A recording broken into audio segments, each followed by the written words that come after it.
How's that for a slice of fried gold? You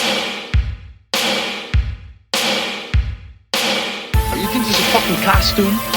This is a way of life. I'll be back. Just a flesh wound. I'm not gonna hurt you. I'm just gonna bash your brains. Take your stinking paws off me, you damn dirty ape! I'm sorry, Ben. I'm afraid I can't do that. It's alive! It's alive! It's alive! I guess everyone's entitled to one good scare.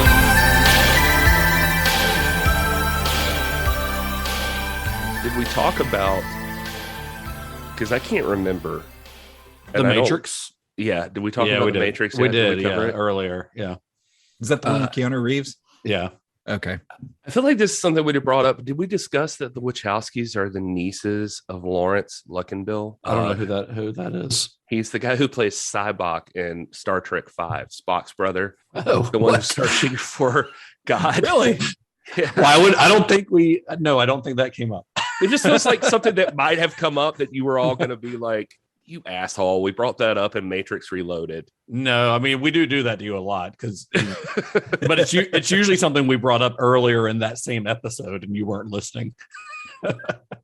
Yeah, that does happen between my old age and drinking not paying attention. And not. That's a great bit of Star Trek trivia, though. Yeah, I just thought that was interesting. I don't remember how I stumbled upon that. I think I was just like looking up Wachowskis trivia and just found that. Interesting. Anyway, there's that. And hello, and welcome to Cinema Shock, the podcast that explores the stories behind your favorite cult and genre films. I'm one of your hosts, Gary Horne. I'm Justin Bishop. And I'm one of your other hosts, Mr. Todd A. Davis. Wow, we just forgot. Yeah. I thought you were going to say something more. I'm sorry. No. Thanks everybody for joining us today as we cover part 6 of our series titled The Wachowskis and the Cinema of Fluidity, covering the filmography of Lana and Lilly Wachowski. Wow, you went way more into that introduction than I was expecting. Well, you gave me no direction. No, thank you. Good job, Todd. It's 2 sentences. Good job, Todd. Except for the dramatic pause before you said your own name. That was very well done. As part of the cinema of we'll fix it in post. As part of the cinema of fluidity, Todd is still discovering who he is. So the critical and commercial failure of Speed Racer had left the Wachowskis in kind of a tough spot. Despite the huge success of The Matrix and its sequels, as well as the Wachowski produced V for Vendetta, after Speed Racer, and as we discussed last episode, didn't do great. After that, they had kind of a tough time getting financing for their next project. Although it is kind of hard to say whether the difficulties getting it financed were due to Speed Racer's performance or due to the project that they were trying to get made, because the next project that they were working on was far from a commercial film and definitely far from a financial certainty. It would be a science fiction epic, but one with pretty deep philosophical roots, more blatantly so, I think, than even the Matrix movies. It was also a hugely ambitious film. It was going to be very expensive. It was a film that was being adapted from a novel whose author even felt that it was unfilmable. And it probably didn't help that the main cast of 13 actors would play a total of 62 unique characters of various races and genders among them, which is something that would be pretty hard to explain to a studio financer. But that film, through a great deal of hardship that we're going to recount during this episode, did eventually get made. And the movie we're talking about is, of course, Cloud Atlas. This is the Cloud Atlas sextet? I doubt there's more than a handful of copies in all of North America. But I know it. I know it. That's it. The music from my dream. There are whole movements I wrote imagining us meeting again and again in different lives, in different ages. I can't explain it, but I knew when I opened that door. A powerful deja vu ran through my bones. I heard it in a dream. I was in a nightmarish cafe, and the waitresses They all had the same face. I believe there is another world waiting for us, a better world. And I'll be waiting for you there.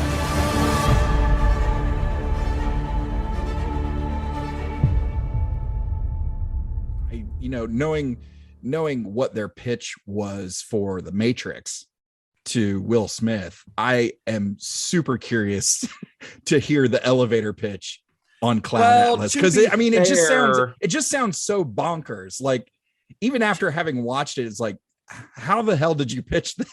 To be fair, we're taking Will Smith we're taking his story at face value. True.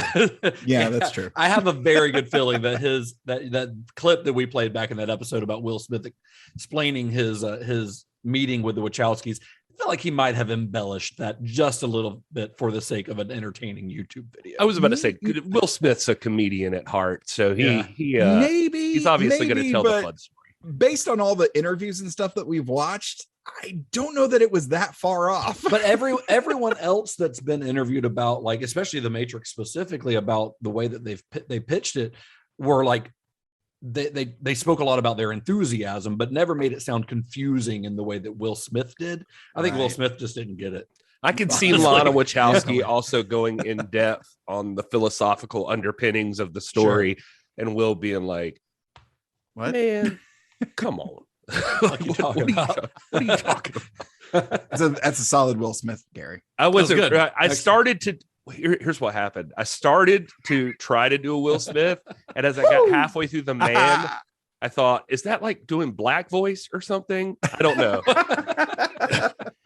I was watching I didn't know that was a thing, but the wife watches this show called The Neighborhood, and it's got Cedric the Entertainer in it. Is that the one? Yeah. It's actually, for a sitcom, it's funny at points, but they were like calling up somebody, and the dude, it's about a white guy and his wife moving into this black neighborhood. And anyway, he's about to call somebody, and he's like, I'll call him and I'll do this. And they're like, oh, so you're going to do black voice now, and then that started a whole thing. Anyway, I don't know if it's a thing, but I know it is a thing. Yellow face. We'll talk more about that later. we will have to, I think. Are you allowed to say that, Gary?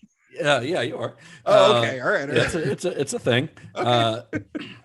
Before we get further into this, though, I do want to acknowledge a source that I used for research on this, because when we do these shows, we don't always acknowledge the sources, because a lot of times we're pulling a little bit from this interview, a little bit from this YouTube video, this article here and there, Blu-ray, special features, commentaries. We're usually pulling from a bunch of different places, and that's the case with this movie as well.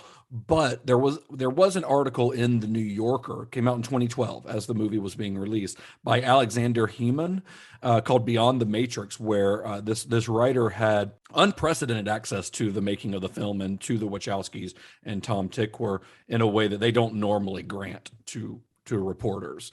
Nice. And it's a very in-depth, like 10-page article in the New Yorker, and I culled quite a bit of information from that, because he was able to get a lot more information about the nuts and bolts behind getting this film made than anyone else has on pretty much any movie of theirs except for The Matrix. So Cloud Atlas is based on a 2004 novel by British writer David Mitchell. That book, Mitchell's third, was incredibly popular among critics when it was published, and it was shortlisted for the Booker Prize, the Nebula Award for Best Novel, and the Arthur C. Clarke Award.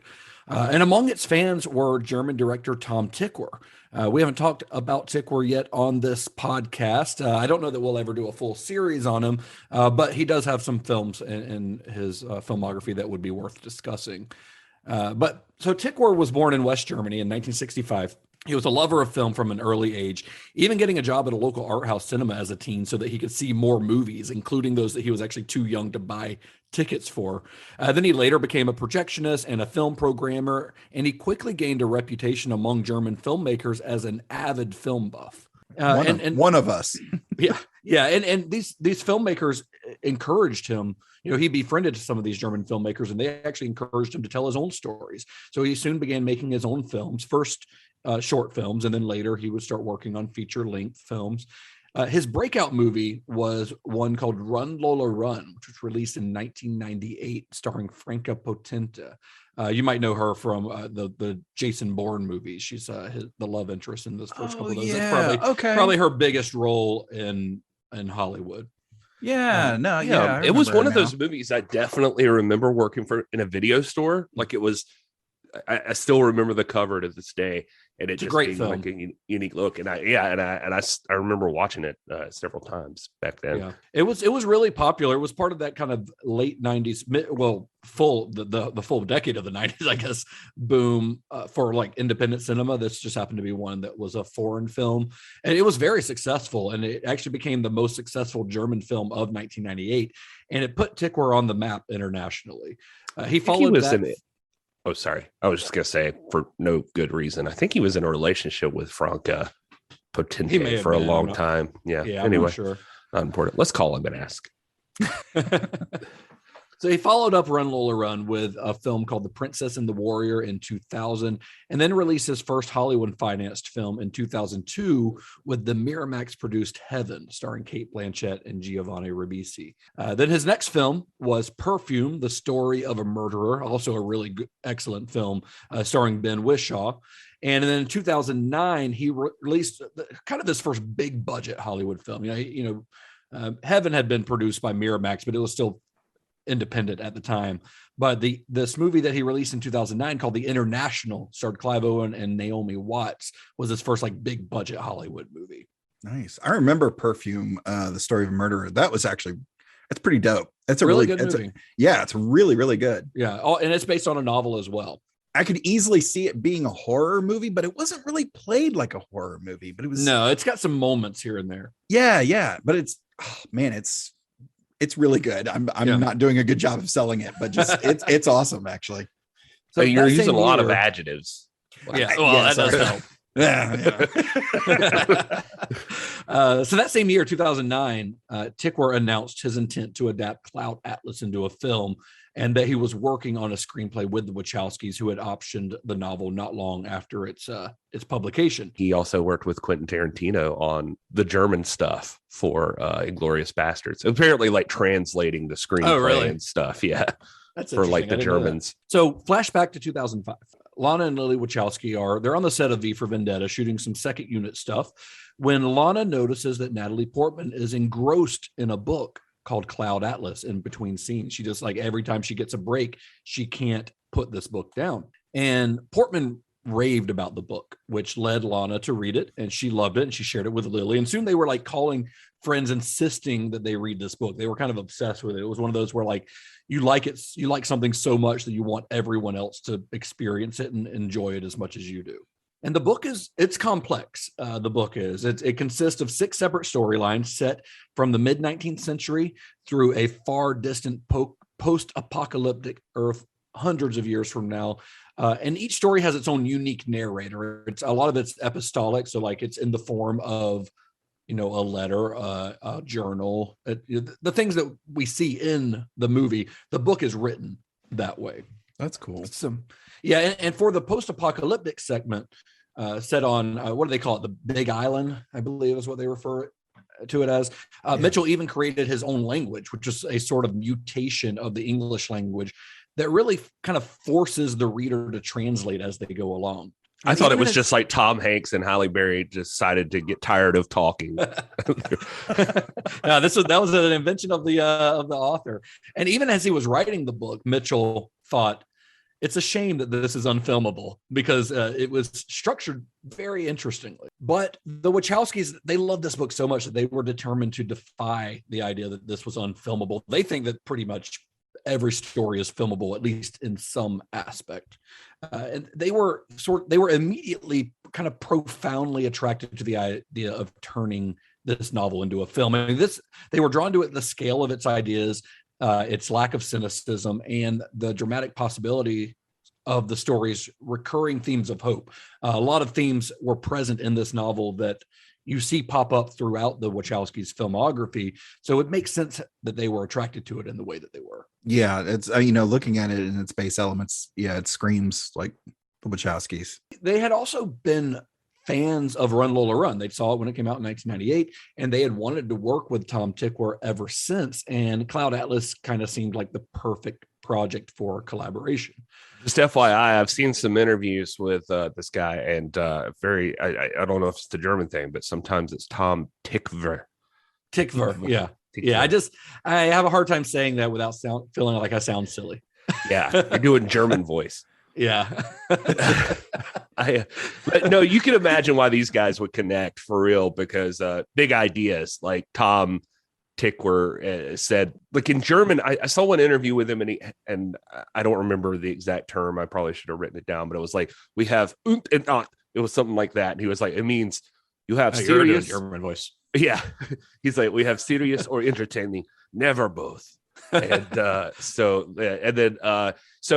he likes the idea of mixing entertainment with like serious subject matter, big ideas. Thoughts. Yeah, big ideas, exactly, which is a total Wachowski thing. Absolutely. The Wachowskis introduced Tykwer to the book, and then this was like around the time they were making V for Vendetta. They introduced him to the book, and then in 2006. While vacationing in the south of France, he devoured the German translated novel. Like, he actually talks about like his wife getting pissed at him because he would be out on the beach reading it, and every chance he'd get, while they're on vacation in like the south of France and like Cannes or somewhere like there, every time he gets a chance, he's just got his nose stuck in this book because he can't put it down. And then after finishing it, he called Lana and committed to the project right then and there. Like, as soon as he finished it, he's like, I'm in. Whatever it takes to get this made, let's do it. Yeah, they describe it as like, they were friends already, but from like meeting and stuff. And Tykwer talks about, you meet a lot of different filmmakers at events and that sort of thing. But something about the Wachowskis, they like immediately connected on, and they actually became friends. And I only stick on this just because he is obviously a big part of their stuff going forward. Or they wanted to work together since the first time they met, and then they just never knew what that could possibly be. But then reading this book, they all were just like, oh, this is like a written invitation is what this book is for us. Yeah. So at this point in time, the Wachowskis were preparing V for Vendetta for release and were deep into the development of Speed Racer. Tykwer was simultaneously working on the International, so they couldn't work together at the time. They had to wait for a couple of years to begin work on Cloud Atlas. But finally, in February of 2009, Tykwer and the Wachowskis met up in Costa Rica. They rented a house to kind of bunker down and try to work on the script. At the same time, they start working on this, and they acknowledge that it might be impossible to adapt this book, and also acknowledge that they might not be able to work together. Because remember, at this point, the Wachowskis had written all of their scripts themselves. They had never collaborated with another screenwriter before. So this was going to be a first time trying to work with another writer in the room, and while adapting a book that no one thought was adaptable. Oof, no pressure. Yeah.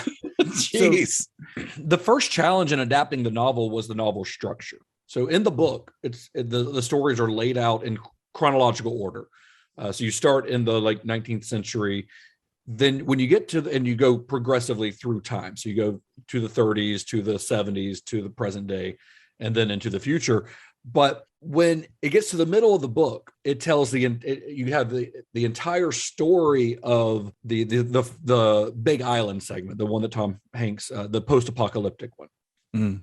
So you've got that right in the middle of the book, and then it continues the other stories in reverse order. So it's almost like I picture it like in my head as like a bell curve or a nesting doll. So it begins and ends with the 19th century. Cool. Am I explaining that in a way that makes sense? Yeah, no, I got it. Yeah. So it goes in chronological order through the far future and then starts reversing order to finish off those stories. Wow. So that's a weird way. In a book, that's something that could work in a book, even though it's still very unique even to a novel, but there's no way that this would work in a film, and they knew that. So they started looking for connective tissues throughout the stories, because you can't do half of a short film, basically cut it off and then revisit that an hour and a half later to tell the rest of that story. Yeah, it's a very strange, it would never work. It's bonkers to think just at the scope of, everything that you described at the top of the show is just, as you peel back layer and layer of production, it's just like, oh my God, here's this insurmountable problem. Yeah, but they're working on it, and they're determined. they're trying to figure out how can we make this work structurally, because we can't do the way it's done in the book. We know that. So this leads to them breaking down the story into hundreds of scenes. They copy all these scenes down onto colored index cards with a different color representing each story or character, and then laid all these cards out on the floor. And then at the end of each day, as they're brainstorming, they'd pick up the cards in an order that they would hope would work for the arc of the film. And then Lana would narrate the rearranged story. And then the next day they'd do it all over again until they landed on a structure that they thought worked. And then on the last day before they left Costa Rica, they had kind of a breakthrough. They had this idea that they could convey the idea of eternal recurrence, which is a theme that's central to the novel and to the film, by having the same actor appear in multiple storylines. This would be what Tom Tickwer put it as, they would be playing souls, not characters. So that this is kind of the epiphany they had, that this is the key to how we're going to break this story and make it work. So when they get back home, Lana and Lilly Wachowski, they work the index cards in the order that they figured out. They put a rubber band around them, take them on a plane, go back to Chicago, and write the first draft of the screenplay, which they sent to Tickwer. And then over the next few months, the trio would go back and forth on the screenplay. Tickwer's living in Germany still at this point, by the way, so they're kind of going back and forth. And then by August of that year, they had a draft that they were ready to send to Mitchell. Because remember, the Wachowskis had just completed a project that was hated by its author with V for Vendetta. They didn't want another Alan Moore situation like they had on that film. So they decided that, if Mitchell did not like how they were adapting his story, then they were going to scrap the project entirely. They didn't want to do it without his approval. So they met Mitchell. They flew over to Ireland, actually. He was living in Southern Ireland at the time. They met him there at a pub, and, they kind of made the pitch to him. They explained this complex adaptation process and the idea of having the same actor in multiple roles. And by the end of the pitch, Mitchell said that this might actually be a case where the movie was better than the book. That was his response to their pitch. Like, I would say, they definitely had his blessing at this point. They were ready to move on with the project, especially after dealing with the impossible to deal with Alan Moore. Oh God, yeah, yeah. Having the author on your side definitely greases the wheels, I gotta think. Well, if you see David Mitchell in interviews, even after this movie was released and everything, he's this movie's biggest fan.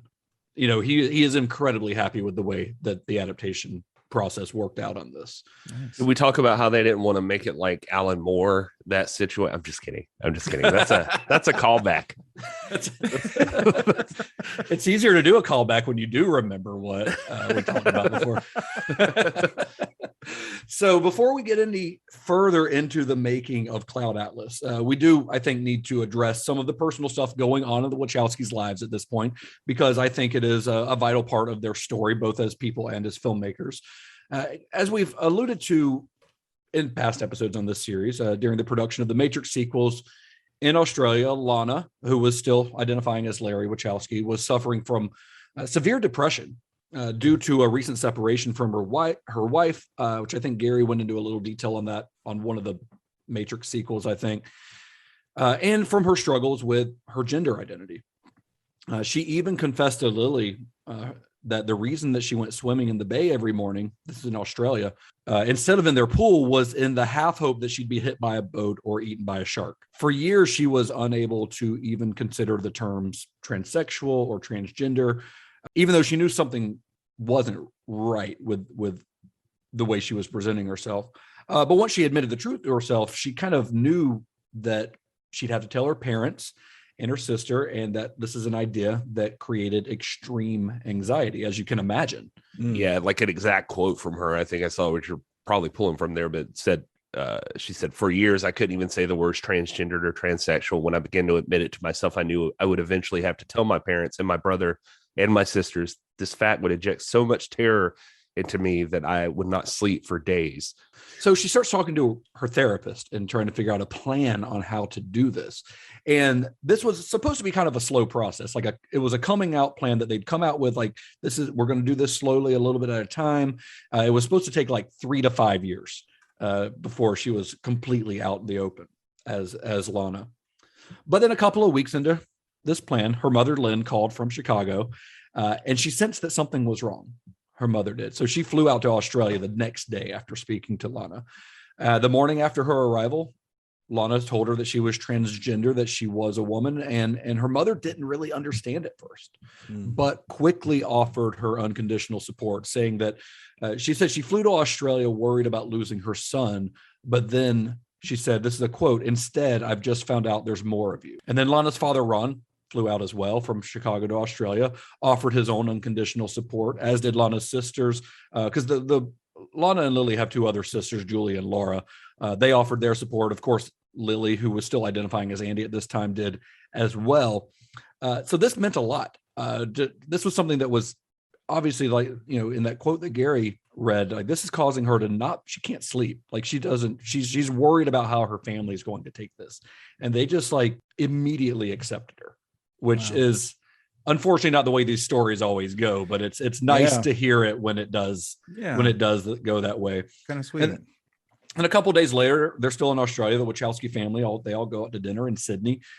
Larry is now identifying as Lana, dressed in women's clothing, and the waiter, they said at the dinner, like, referred to Lynn and Lana as ladies, like, immediately, didn't question it. And that was it. The next day, she shows up to work as Lana in her new identity, as if nothing had happened. And that's kind of her story. Like, it's sort of incredible. Here's actually the article I mentioned earlier in the New Yorker. Here's a quote from Lana from that profile. She said, "I chose to change my exteriority to bring it closer into alignment with my interiority. My biggest fears were all about losing my family. Once they accepted me, everything else has been a piece of cake." And I bring this all up for a couple of reasons. I mean, we're not a tabloid podcast. Like, we talk about the making of the movies, but I think, one, it would be kind of weird to just ignore it, especially given the thematic discussions that we've already had regarding identity in the Wachowski films before now. But also, Cloud Atlas would end up being the first film in which Lana Wachowski is credited under that name. And also, I think thematically, the concept of gender and identity fluidity is more integral to this film than any other film in the Wachowskis' career. So I think it would be very strange if we just didn't mention it at all. Yeah. I mean, knowing how much the backgrounds of some of the folks that we've talked about, prior to this series, how much that background or raising or education influenced their filmography. I mean, I think that's the case in any art. I think that the artist, a good artist is always pulling from personal experiences, even if they're not making something autobiographical. I mean, we talked about that during Paul Verhoeven, his youth growing up, in war-torn Amsterdam. And that's even though, I mean, he did make war movies, but that stuff comes up in RoboCop. Starship Troopers, which is a war movie, not a traditional one, but that his experiences informed his art. And I think absolutely. most of the best artists, I think, are pulling from some sort of personal experience, even if it's just an internal thing. Yeah, absolutely. Yeah, and I think, during this time, this was a thing that was being talked about a lot with the Wachowskis, because Lana was the first, mainstream director or somebody, this was not as known as it even is now. Yeah. And she had given it a speech at the Human Rights Campaign, I think, and that was a big deal. Like, it was a really cool speech. If you haven't heard it, you can look it up online. It's really good easy to find. So it's going to inform a lot of what they're talking about. The whole point of this series, we call it the cinema fluidity or whatever. It's a lot of their movies are about identity and who you are and that sort of thing, and allowing yourself to change if that's what needs to be done. Yeah, exactly. And she quotes in a few interviews I saw this philosopher George Berkeley, who has a quote that says, "To be is to be perceived." And so she talks about how important it is to get who you are out there, because otherwise, if you're living this private and public life separately, then you're really not feeling seen at all. Like, you're not a person. You're not a real person if no one recognizes who you are. So anyway, just it's a big part of it. So why ignore it? Yeah. So at this point, though, in the process, we're in 2009. The Wachowskis are struggling to find financing for Cloud Atlas. Warner Brothers, who we've discussed on every episode of this podcast, I think, so far. They still had a relationship with the Wachowskis. They had a first look option with the filmmakers, but Warner Brothers passed on the project, as did every other major studio. Cloud Atlas was just considered too challenging, too complex. Now, the Wachowskis, of course, reminded Warner Brothers that The Matrix had also been seen as too challenging and too complex. It took several years for any studio to greenlight that. And when they did, they made that studio, Warner Brothers, a great deal of money. It's a good argument. It's a really good argument. But the studio insisted that they're like, we can't do it this time. The best that we could do is we'll keep open the possibility of purchasing the North American distribution rights, the payment of which would cover a portion of the film's budget, but there was no way they were going to finance the whole thing. You got to think they were looking. Yeah, you're absolutely right. However, your last two.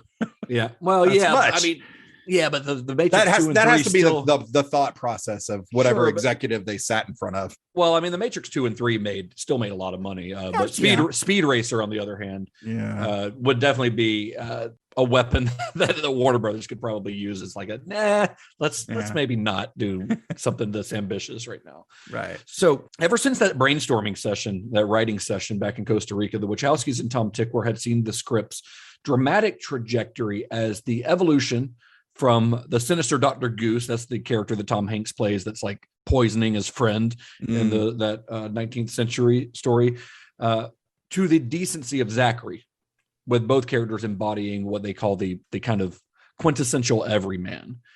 So who better to cast as the quintessential everyman than the ultimate everyman, Mr. Tom Hanks? That was their thought. So they are like, who the hell else can we get to do this? Nobody. Like, he's America's dad. Let's get Tom Hanks. So they send Tom Hanks the script. He agrees to meet with them, and Hanks loved the script, but he could also see immediately that this was a risk from a business aspect. He's like, this is brilliant, but it puts huge challenges on the audience. And we're talking about Americans here too, but Tom Hanks Tykwer was a huge fan. Said a lot of Germans are huge fans of Tom Hanks. I had a quote from him. He says, you can imagine how hugely debated Saving Private Ryan was in Germany. Yeah. He's like, and I think the only reason people were able to get into it was because Tom Hanks. In Europe, people have even forgotten that Forrest Gump was an American. Wow. Yeah. Gosh, I didn't even think about that. That's crazy. So when the filmmakers met with Hanks, he was in the middle of reading Moby Dick, which became kind of a point of conversation, while they're talking with him. And during the course of their meeting, they're at Tom Hanks's office in Santa Monica or wherever it is. So during this conversation, they're talking about Moby Dick, and then Lana points out a poster that's hanging on Hanks's wall, and it was 2001: A Space Odyssey, which was the film that had inspired Lana to become a filmmaker since that first viewing as a kid. I think Gary mentioned this in a previous episode about that first like mind-blowing experience, not really understanding 2001, but wanting to see it over and over and figure out like, how did this get made? How I didn't know movies could be an experience like this.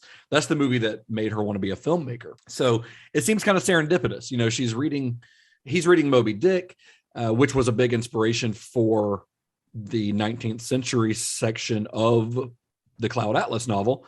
And he's got a 2001 Space Odyssey poster. So she says to Hank, she's like, Moby Dick and this, pointing at the poster, this is what we want to do. And that was it for Tom Hanks. Like, that's all it took. He was in. He knew, he could see where they were coming from and what they were trying to do. And looking back on the meeting in that 2012 profile from the New Yorker, he said that Tom Hanks said that he was especially impressed with the Wachowskis being unashamed to say, we make art. This goes back to kind of a conversation we were having, I think, on the Speed Racer episode that Gary brought up, that they are unabashed, that they are artists first and foremost. And Tom Hanks is like, for a guy that works in Hollywood as much as he does, it's got to be kind of refreshing. Yeah. Dealing with a lot of people puffed up egos and stuff like that, and thinking that their shit doesn't stink. Yeah. Someone just, hey, look, we do this, we make art. It's sometimes weird. Not everybody gets it, but this is what we do. And we've had some success, and yeah, this is it. And to be honest, like, that's a great pitch of like, we start with Moby Dick, we end at 2001: A Space Odyssey. Like, it really is fantastic pitch. It really is. Yeah. and it's got to be it's an interesting concept for Tom Hanks, because like we keep saying, he doesn't need a bio here. He's one of the most famous actors ever. He's the modern day Jimmy Stewart, but multiple times over, best actor in all kinds of publications. And he's really, like we said, known for playing like mild-mannered, normal guys, usually likable and, just thrown into unique situations. But here he gets to viciously murder people and say the N-word, which I've heard is really what sold him. And let us not sully the name of Thomas Hanks. No, I did see an interview with him where the rumor starts here, gentlemen. I've heard that about Tom Hanks. I saw this interview with him where he said he read it. He was like, I read it. I didn't have any questions. I just didn't have any questions. I read it and that was it. And the interviewer's like, so you understood it? And he's like, no. Yeah. So just before this meeting, like literally while they're in the car on the way to Tom Hanks's office, the Wachowskis receive a phone call from their agent telling them that Warner Brothers had decided we're going to hold off on that distribution deal that we were considering. They'd run some projections, which are never, a filmmaker's best friend. And the numbers had just come back too low.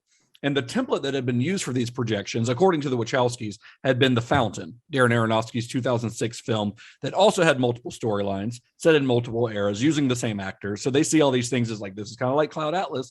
And The Fountain, of course, had received a mixed response from critics and had lost $20 million for the studio. So it wasn't faring well for the Wachowskis project at this point. But once Tom Hanks was on board, so they find this out on the way to the meeting. They get the meeting, they get Tom Hanks on. Tom Hanks is in. That's a big deal. Anytime you can get an actor, especially of Tom Hanks's caliber, on board, it's always a kind of a sign of good faith for the studio. Oh, yeah. So they use that as a motivator to try to get Warner Brothers back on board. And they insisted that like a film as complex as Cloud Atlas had no precedent. Therefore, no template would fit it. Like you can try to compare it to The Fountain all you want, but this is a different film and a different story. And they presented the story to Warner Brothers as, this is a quote from them, a tale of redemption of the continuity of essential human goodness, where individual acts of kindness have unseen repercussions. They pared down this pitch to one simple idea. Here's your elevator pitch, Todd. This is what how they're selling this to Warner Brothers.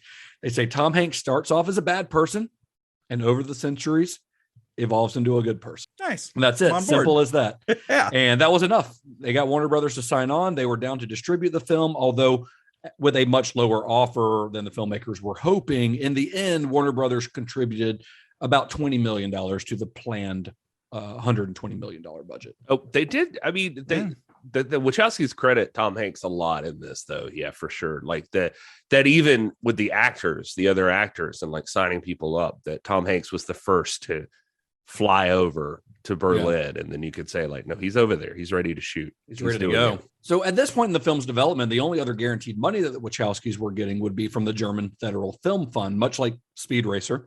They had planned on taking advantage of this by filming a big portion of Cloud Atlas in Germany. Remember, they started working in Germany originally on V for Vendetta and in Babelsberg, which is where they filmed a good bit of Cloud Atlas as well. And eventually they started selling equity in the project to a variety of international investors, including four in Asia, totaling about $35 million. And this is, for a movie like this is kind of a dangerous situation. Because what happens is investors would sign on, drop out. Some investors would see that another investor had dropped out. They saw that as a bad sign that they would drop out. They're treating it like the stock market, basically, is what they're doing. And this is an endless cycle that was frustrating to the filmmakers, who several times actually had to decide if the project was worth continuing at all. And it eventually led to the budget being pared down to closer to about $100 million. But even at that price, it still made Cloud Atlas one of the most expensive independently financed movies of all time. Wow. And as they're trying to decide if they're going to do this, they said they kept going back to the script, and they would reread the script and they would just get fired up again. Like, we've got to make this movie. And the Wachowskis even deferred their own directing fees and invested some of their own personal money into the project. Like, this is a passion project for them, and they're determined to see it through to the end. Yeah, like that. You gotta, if you don't believe in yourself, nobody's going to. I mean, it's kind of nice that they were able to use their own work, their own adapted work, but like their own work to keep them motivated. And, I mean, the Wachowskis that's a lot of that's a pain in the ass to hear everybody dropping out. It is, yeah. And I mean, the Wachowskis were doing very well. Financially at this point, because they're making royalties off the Matrix and the video games and all the other stuff that says the Matrix on it. Like anything that says the Matrix, they're making money off of. So they're doing very well, and they've got the money to invest, but that's still a huge personal investment. So at various stages during the film's development, actors such as Natalie Portman, James McAvoy, and Ian McKellen had been asked to join the cast, but none of them ended up signing for one reason or another, scheduling, et cetera, all the millions of reasons that actors don't sign on to any given project. But one of the other actors who was on Tickver's list, his wish list for someone to be in the film, was Halle Berry. She became the next actor to join following Tom Hanks.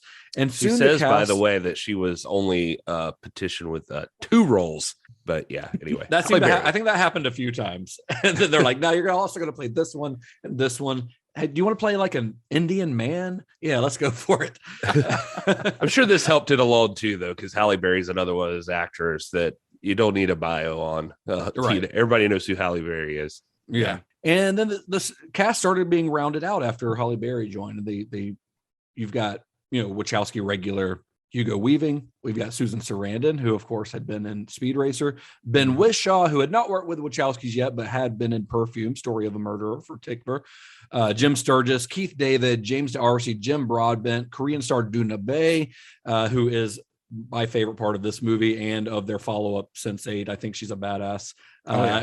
She's incredible. And then Hugh Grant ended up joining like a few days before shooting began onto this, which is crazy for such an ambitious project, where he signs on for 5 roles and then they end up giving him a 6th role. The old man, I can't remember his name, but it's Jim Broadbent's brother who puts him in the home. That was like the one that they tacked on at the end for him. And he like Hugh Grant's like, yeah, of course, like you want me to just play villains in every one of these? This sounds great.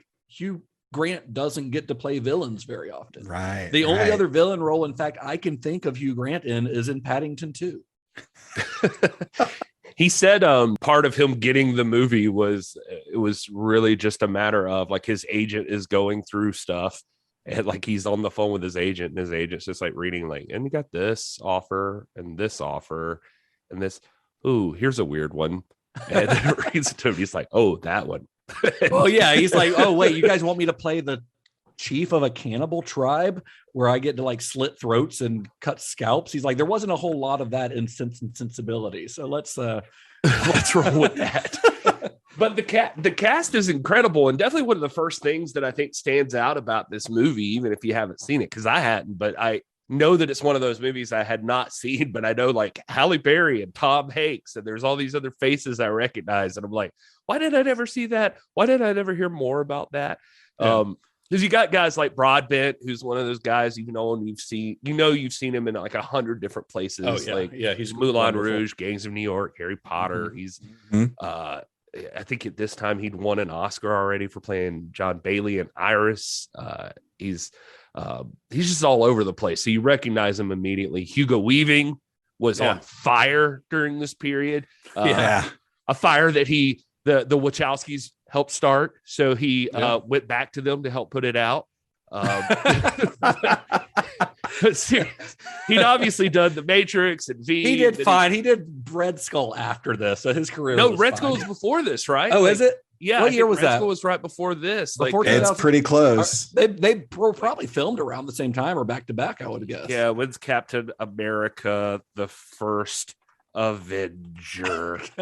I love the 2011 is when it came out. Oh, so it was after this. No, was this not 2012? Oh, this was 2012. Yeah. Right. So I mean, and after V, he went on to do like Elrond and Lord of the Rings, right? Like Lord of the Rings was in 2001. Oh yeah, so he'd been voicing Megatron, I guess, and then what, Megatron's on Lord of the Rings? What do you? Oh no, I'm sorry. And then he voiced Megatron. Is what I was going to say. That's the movie I want to see. Megatron would have fucked up the Shire. Don't tell me he wouldn't. Transformers in Middle Earth. Can we have our money now? If Sauron had access to Megatron, there would have been no issues. But yeah, and also the Red Skull, like you mentioned. You mentioned Baydana and or Baydana. I mean, the only thing I would have known her from is like The Host. I remember she's in The Host. And that's great a movie, Korean monster movie. Yeah, awesome movie. She's also in like that's Bong Joon-ho who won the Oscar last year for Parasite. That's one of his earlier movies. Yeah, she's also in Sympathy for Mr. Vengeance. That's awesome. Yes, she is. Yeah, which is another awesome movie, incredible movie. I like her a lot. I would like to see her with more big Hollywood roles. Honestly, she's my jam, and so is Keith David, who's got that deep Orson Welles voice. Who's just a badass.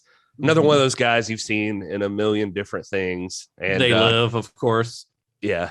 He plays a million different roles in this. He gets to go from like Shaft to like a slave to, like whatever, to some weird Star Trek villain or something. Or and the Prescient, I think is what they're called. The Prescients. Yeah. And that Jim Sturgis, I guess Ben Wishaw's in there too.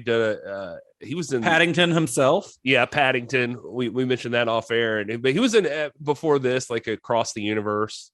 Yeah, that's Jim Sturgis, not Ben Whishaw. Oh, that's Jim Sturgis. Yes, yeah, sorry. Jim Sturgis is in Across the Universe. Ben Wishaw's in Perfume. Yeah, you mentioned that. And Layer Cake. I remember Layer Cake, which was but Perfume, the Tom Tickfor. But I think he beat out like Orlando Bloom and Leo for that role with him. Oh wow. And so he was working on his career. But Jim Sturgis, Across the Universe, he was Jude. He was having a bit of a moment, but don't tell me they didn't want Keanu. Or at least weirdly, he looked like Keanu. Yeah, what was Keanu doing at this time? 2012. 2012. What was Keanu doing in 2012? I'm looking it up. I saw pictures of him at the premiere, so he was around. He wasn't dead. Yeah, he was. But he might have been busy.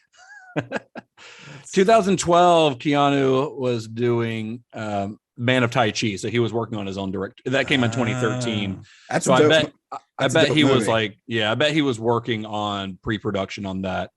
So that would be my guess. He was at the premiere, so I can't help but think when that futuristic thing came up, he was like, "Whoa!"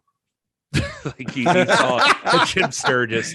So hey, since we're talking about the cast, I thought it'd be a good time to talk about who has appeared in Star Trek. Oh, tell us, Todd. Yeah. So this week's Who Am I Trekking With? The answer is nobody. Oh, all right. Well, that was anticlimactic. Thank you. Yeah, sorry. Just wanted to mention it before we go. Hey, nobody's in Star Trek. Nobody's in Star Trek. All right. Which is surprising. Like, with a cast this size, that's like because so many people in this are so diverse. Like you would think that, I don't know, that Jim Broadbent or somebody would have popped up. And my money was on Keith David. I was like, with that voice, like he's definitely either been like an admiral or some sort of alien race or something. Star Trek. There's still time. There's still time. Star Trek's known for their very wide range of character actors, but here once again, nobody. Yeah. What the hell is going on here? I was Googling as you're talking. Trek. I'm like, Keith David has been on Star Trek. He 100% has. And you can find a picture of him in a captain's chair, but it is fan art. Somebody has. That's it. Somebody else wants him to be in Star Trek. I know, because it just looks like he would have been a captain of a starship. Like I said, either like an admiral of somebody or that. Yeah. What the hell? I was like, okay, I know most of these folks probably haven't, but like I said, my money was on Keith David. And I lost. You lost that bet. I lost it. Yeah, sorry. So the Wachowskis and Tickfor had planned a pretty unique partnership in directing the film. Lana and Lilly would direct the 19th century story, and then the two stories that are set in the future, while Tickfor took on the stories set in the 30s, the 70s, and in the present. The plan was that they would work with two completely separate crews, filming often at the same time, but collaborate closely. This has got to be one of the only movies like this, right? Where there's like it's three crazy. Directors that it's something you credit. see more of like a TV show, but like three directors on a movie that's not an anthology of some sort of this scale. Definitely. So in addition to filming in Germany, other shooting locations for Cloud Atlas included Edinburgh and Glasgow, Scotland, 6 weeks in Mallorca, Spain, where much of the Big Island and Pacific Island sequences were filmed. And the filming, much like the development, was often very difficult. A mere 2 days before filming was to begin, Halle Berry broke her foot, which is bad for a character who has to run a lot in at least 2 of the sequences. So the original plan was to shoot the film in chronological order, like by era that it's set in. But Barry's injury caused the entire filming schedule to have to be rethought. The only other option was to replace Barry at the last minute, which neither the Wachowskis nor Tickver wanted to do. If anybody's wondering, the reason she broke her foot was from kicking Tom Hanks in the dick because he didn't do any peeing scenes in this movie, which he's famous for. No, I actually looked it up, and it was because she was on an off day of shooting. She was chasing her daughter around and tripped on a rock and broke her foot. That's a bummer. As oft wants to happen. Well, you can say that again. Yep. You could try. Today's fumbling has been brought to you by KBS, the highly acclaimed flavored stout. Messing up podcasters since I've started drinking. So according to Barry, this new schedule involved, this is a quote from her. She says it involved traveling back and forth to Mallorca and then to Germany. And then we had to go back to Mallorca when my foot got a little better. And then we were able to shoot some of that stuff on the mountainside when I could climb a little bit better. It was all over the place. So think of this. Think of how difficult and challenging this must be. You're shooting with 2 entirely different crews across 4 different countries, but you're not shooting totally separate projects because you've got the same actors appearing in all of them. And because they're no longer shooting it chronologically, they couldn't just finish up the stuff, the 19th century stuff, and then go on. They had to, like, one day Jim Sturgis might be on this, like, merchant ship, and the next day he's in the future being made up to look Asian, which we'll get into. but going back and forth, the logistical juggling involved in the schedule is kind of mind-boggling. Like, I do not envy whoever the production manager was on this, who had to, like, figure all this out. Well, you got, like, tight production times, switching the actors between the units, prosthetics, you got to do all of that stuff. Like, Halle Berry in one interview described the experience, talking about she was, like, in 1 week she was a Jewish woman in the 30s under the direction of Tom Tickver, and then switched to an old tribal woman under the helm of Lilly Wachowski, and then Lana Wachowski, and then again as an environmentalist in the 70s. It's all in the span of a week. Like, she was having to, like, switch back and forth between these things, and it's got to be challenging, but it's also probably somewhat kind of fun for the actor to be able to. Maybe. I mean, Donna said she was in a weird emotional state, like, during it, because especially when she got to Germany and she didn't, like, know anybody except the cast and crew. So, like, some of her performance was kind of attributed to that, like, kind of in this state she was in. But yeah, all in all, you had, like, 19 different countries repped in this movie. It's great. And just with all of these people. Tom Hanks described it as doing, like, theater camp, but all at once. Like, all within a very, like, we're just getting to play all these different roles. Tom Hanks sounds like he had a blast on this when he talks about it in interviews. Yeah, I was listening to this thing with Tom Tickver, and he's talking about, like, how, like, the actors that had to play, like, multiple characters, they seemed to enjoy it, or they were trying to get, like, what their motivation was. And he would, you mentioned the soul earlier. It's interesting because he said that when he described it to them, which is a whole other philosophical discussion, because some people say this is, like, the perfect atheist movie, and some people, like, use it to justify whatever else, and yada, yada, yada. But he says he tried to tell them, like, imagine you're this, like, it's a genetic strain passing from person to person. You say it was, some of the actors would fire back, like Hanks or something. It's like, no, it's the soul moving from place to place. And but either way, it informs, like, how you're trying to approach this role, like, each different part that you're playing. So I can imagine it's interesting for sure. Yeah, it's got to be from their point of view. So the behind the scenes crew on the film was almost entirely different than any other Wachowski film. And I'm not exactly sure why that was. It may have just been a byproduct of the unique direction of the film, because there are several of Tom Tickver's past collaborators working on this. But either way, very few of the Wachowski collaborators whose names we've heard pop up over and over again in this series are present here. There's no Bill Pope behind the camera. There's no Owen Patterson designing sets, no Don Davis composing music. The film, probably by necessity, since it was shooting in multiple places simultaneously, had two directors of photography. You had Frank Grebe and John Toll. Grebe was a regular contributor to Typeverse Films, having worked on pretty much everything the director had done prior to this film. So they were longtime collaborators. John Toll, on the other hand, had never worked with either the Wachowskis or Tickver prior to this movie, but was already a very well-respected cinematographer, having worked on films like Legends of the Fall, Braveheart, both of which earned him Oscars back-to-back, by the way. Nice. Almost Famous, The Thin Red Line, like he's kind of a legend. And he would later work with the Wachowskis as the cinematographer on Sense8 and also on the upcoming fourth Matrix film. Getting ahead of ourselves. That's one thing I will say about Sense8 is beautifully shot. It is really, really good looking. Yeah, it really is.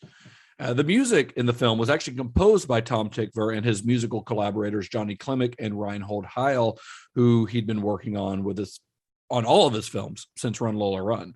And they actually composed the score prior to filming, which is really unusual. But I think the score in this is very important to the overall feel of it, because it keeps this like very quick momentum going, especially in the latter half of the film, where the movie is just, every story is, no matter where you are in the story, is just moving on towards its inevitable conclusion. But it makes it feel like a thriller, even in the segments like the Jim Broadbent, like the kind of funny escape from the old folks home. It kind of gives it a little bit more of like a urgency almost. I really like the score to this, and knowing that Tykwer did this, which I didn't know when I was watching it until afterwards, it makes sense because he used the score in Run Lola Run in very much the same way. And if you've seen that movie, you know that it is literally a race against time for the entire 90 minutes of that film. So it's a very similar concept here. Another significant collaborator on this project was production designer Hugh Beta. He was the man responsible, of course, for creating the look of 6 different time periods, 2 of which were completely imagined, the one set in the future. So Beta was an Australian. He, as are a lot of the collaborators on the Wachowskis films since The Matrix, where they worked in Australia and, of course, met a lot of great film crew there. But Beta began his career in the film industry back in 1981. He was like a production runner or carpenter or something, like very, very, very low on the totem pole. But he worked his way up and began art directing films by 1989. And one of the films that he was the art director on was The Matrix. He then stepped up to supervising art director for the Matrix sequels. But Cloud Atlas actually marked his first credit as a production designer. Now, I started looking into this and I was like, well, I hear these terms a lot: production designer, art director, etc. What the hell's the difference? What is the difference? So I looked into it a little bit because I wasn't entirely sure what the distinctions were, because it sounds like on surface level that they're doing very much the same thing. But what it really is in the simplest terms, a production designer goes through a film script and maps out what the film's going to look like. If it's in the future, they need to map out the whole look of that future. If it's in the past, they need to do research looking into how to reproduce that past. And this goes not just sets. I mean, the production designer is overseeing every look of the film, right? Okay. Yeah. Whereas the art director is in charge of budgeting and executing the production designer's plans. They're the ones who hire the costume designers, the hair and makeup staff, etc. So they're actually doing they're essentially, the production designer oversees everything. The art director is getting into like the little details on how to actually make how to make the production designer's vision come to life. Okay. So you essentially the idea person and then the numbers person, sort of. Yeah. I mean, the art director is still has creative input, but the production designer is the be all end all, because the production designer reports to the director. The production designer works with the cinematographer and the makeup effects, kind of all under this one big umbrella. And of course, we can't talk about Cloud Atlas without talking about the makeup effects and the folks who were responsible for that. So since the film had 2 crews shooting at the same time, much like they did with the cinematography, each shoot had its own makeup effects crew, because you couldn't have a guy flying across the world to put a fake nose on Halle Berry every day.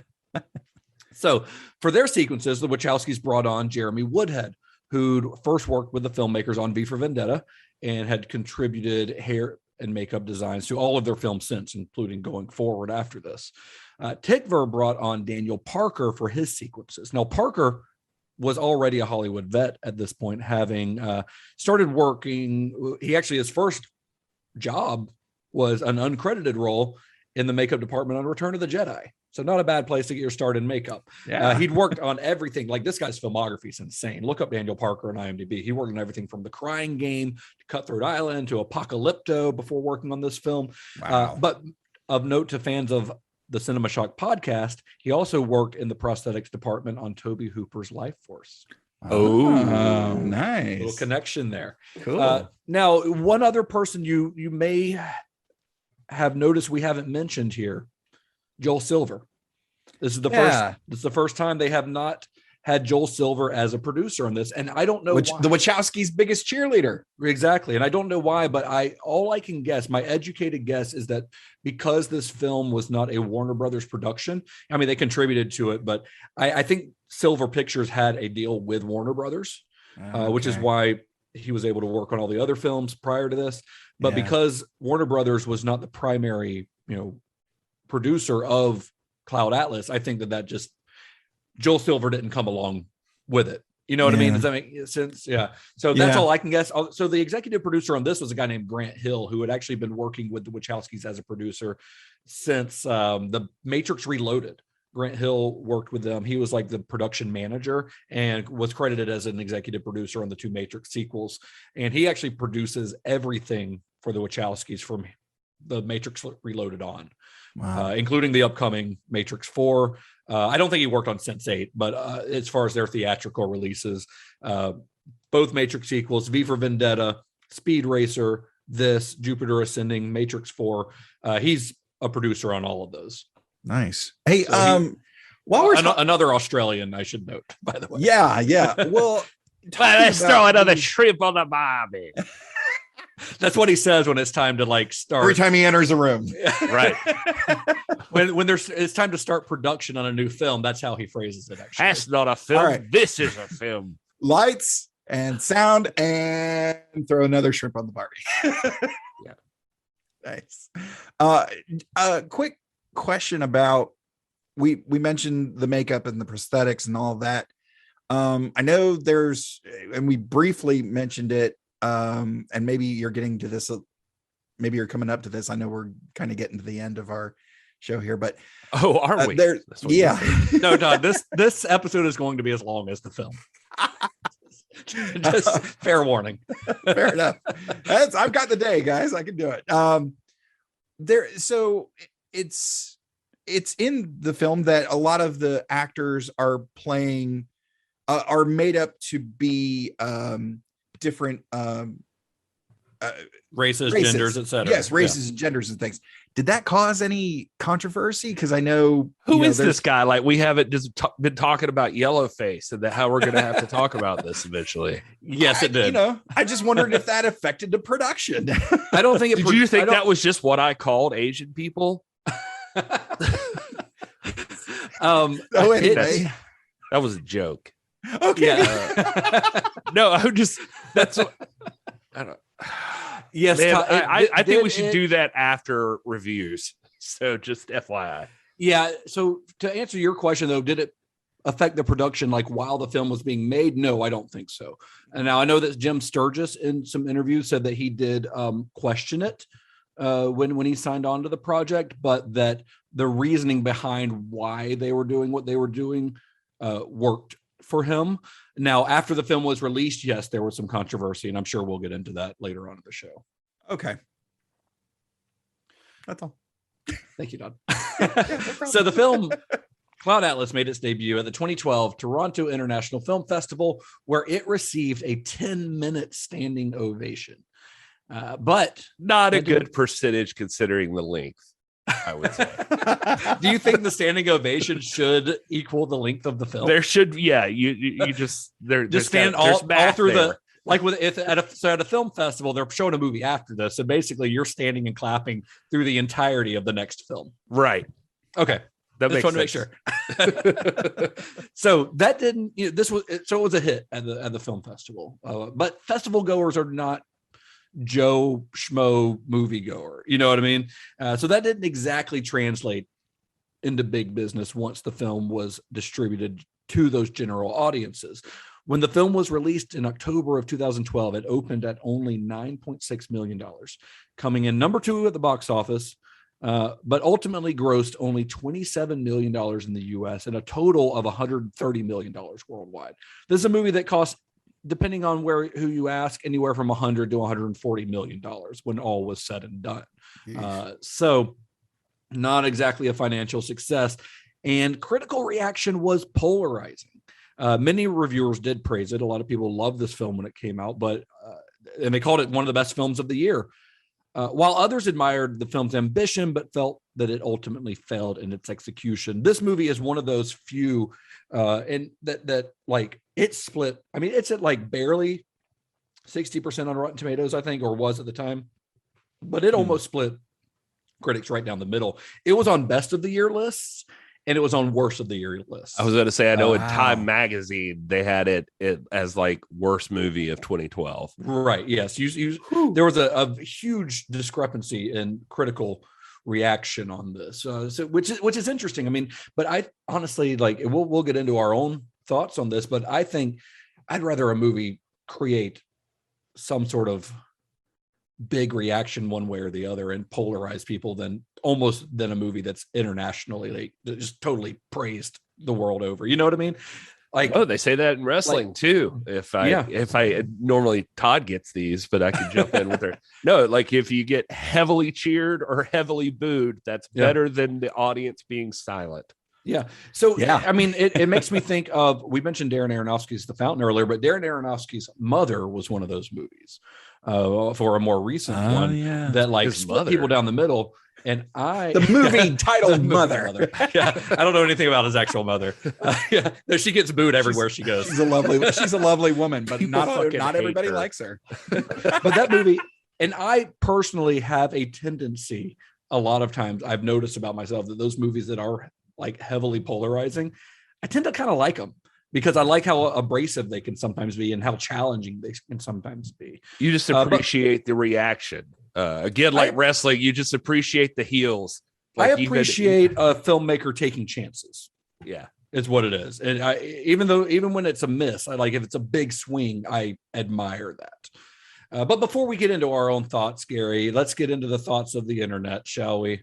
Let's dig in. Yeah. So with Cloud Atlas, obviously, some people hated it, some people loved it, some people left partway through, and some people stayed up for 3 days to watch the whole thing. And those people are very tired, and so now somebody needs a nap.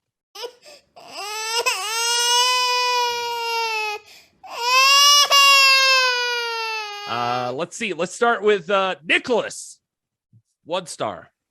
This movie is so far from what the trailer and description portrayed. It included cult sexual behavior for the future story, and I was so uncomfortable I had to turn it off immediately.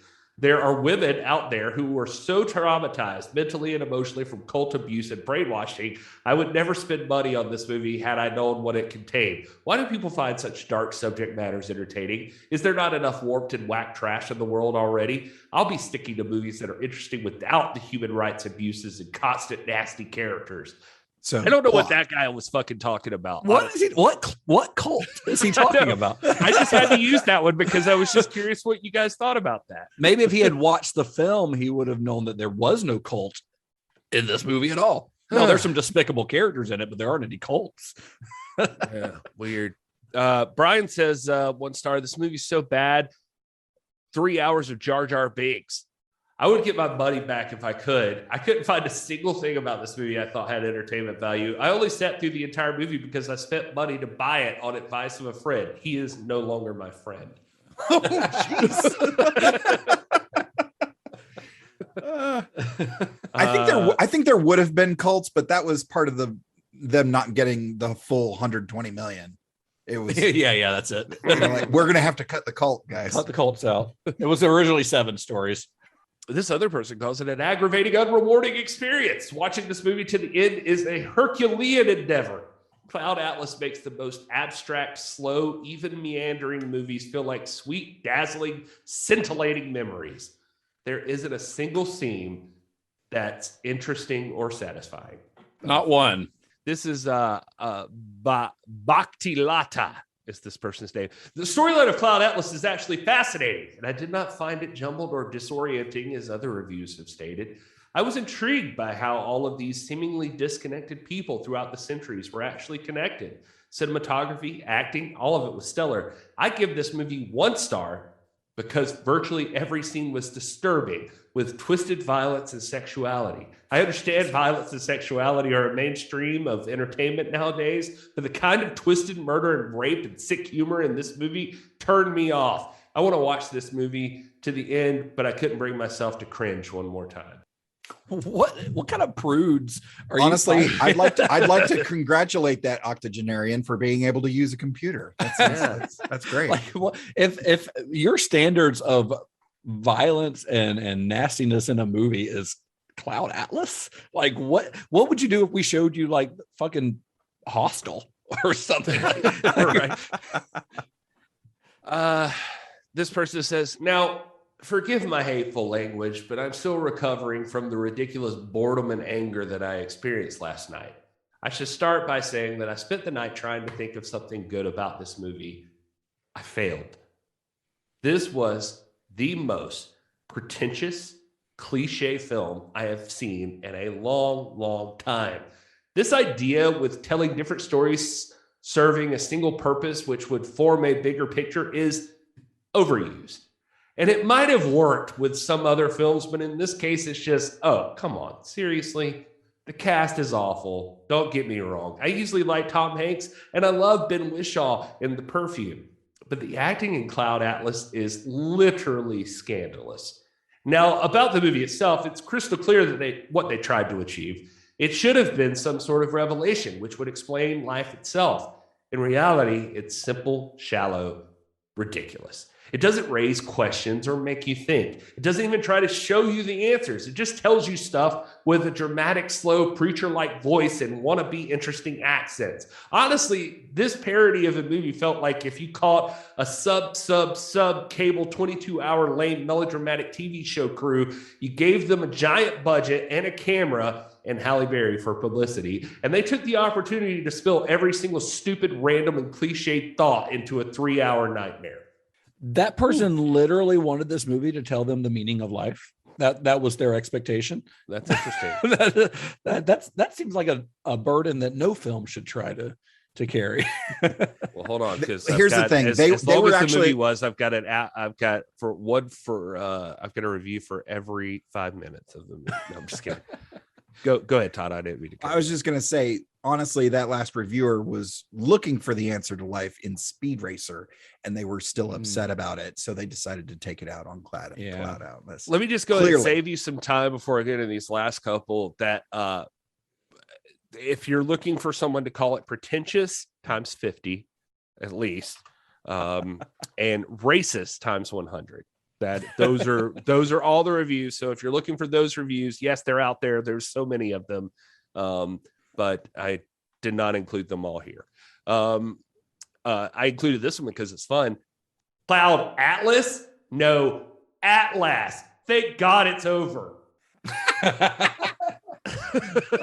Well, wow. Bobby says, this shit is so ass. LMAO. That's his review. Wow, Bobby, such a wordsmith. Hook says, I could spit hate for this film for the next 1.5 hours, but I try to make it short.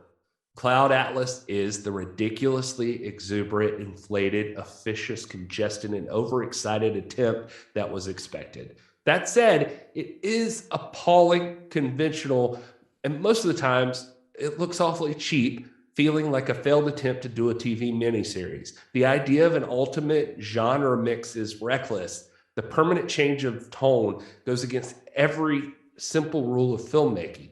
What irritates me the most, though, is the poor-ass esoterical message that the movie carries in front of its barrel chest. In which age do we live that such a flat out stupid movie produces so much hype and will probably get its undeserved place in film history? Fucking Forrest Gump 2012. Well, all right. Oh, and also I will give most other reviews, if they weren't about racism or pretentiousness, they at least included the quote, "Our lives are not our own. We are bound to others past and present. By each crime and every kindness we birth our future." Yeah, well, that's the quote from the film. So one thing that I'm surprised, honestly, that a lot of those did not mention, because I remember it being a point of conversation when the movie came out, was about the film's makeup. Like I remember some of the prosthetics. I remember that being a thing people would talk about, like prior to the movie, before seeing the movie, like just from the trailers, talking about it like looking cheesy or it looking fake or whatever. But in the makeup, like to me, doesn't always work. You know, like it does look fake sometimes, or it can be a little distracting. Like I know the filmmakers and their makeup artists made the very specific choice, which I think makes sense, that you should be able to see the actors beneath the makeup for the most part. The exceptions being like the Indian man that Susan Sarandon plays, or the Asian guy that Halle Berry plays. You can't really tell that that's Susan Sarandon or Halle Berry, but you can normally easily spot the actor beneath the prosthetics, because the movie only thematically works if you can tell that it's the same person throughout the ages, right? It's purposeful, but it is admittedly a little distracting at times. It can take you out of the film because you find yourself playing spot the actor a little bit. Like as much as I love seeing Hugo Weaving dressed up as Mrs. Doubtfire, every time I do, it does kind of pull me out of the story a little bit. You know what I mean? Yeah. Or you see Georgie or whatever, and you're just trying to figure out, okay, which one is this? This is one of them. It's Hugo Weaving, right? It's Hugo Weaving's pretty easy to spot. I mean, even as Georgie. Georgie's one of my favorite characters in the movie, honestly. I love the look of that character, old Georgie.